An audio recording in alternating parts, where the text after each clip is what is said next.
حسن کے الفاظ اور وہ تنبیہ اور سدرہ کی منگنی والے روز اس نے کی تھی۔ اس نے اپنی دائیں کلائی دیکھی، اس سے ادمن مل ہوئے زخم کے نشان تھے۔ ہاں، حسن نے اسے خبردار کیا تھا، میں فرشتے واقعی مجھے اپنی نادانیوں پہ کسی کو گواہ نہیں بناتے۔ محمل، چلو فجر کی اذان ہو رہی ہے، نماز پڑھتے ہیں۔ وہ سادگی سے کہتی پھر سے کھڑی ہو گئی تھی، مگر محمل اپنی جگہ سے ہل نہ پائی تھی۔ آگاہی کا آئینہ بہت بھیانک تصور پیش کر رہا تھا۔ اسے ایک ایک کر کے تمام باتیں پھر سے یاد آنے لگی۔ فرشتے ٹھیک کہہ رہی تھی، سب سے زیادہ قصور تو اس کا خود ہی تھا۔ وہ آخر فواد کی گھاڑی میں بیٹھی ہی کیوں تھی؟ اس نے دل اور مصحف میں سے دل کا انتخاب کیوں کیا تھا؟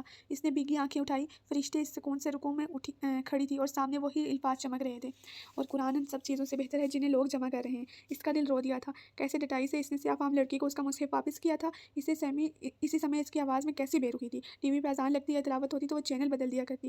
یہ آواز کانوں پہ بوجھ لگتی تھی۔ سپارے پڑھنا کتنا گھٹن لگتا تھا، اور فجر تو سوائے پیپرز کے اس نے کبھی نہ پڑھی تھی۔ اب وہی فجر پڑھنے کے لیے وہ فرشتے کے برابر کھڑی ہوئی تھی۔ میرے اللہ تعالیٰ مجھے گھر واپس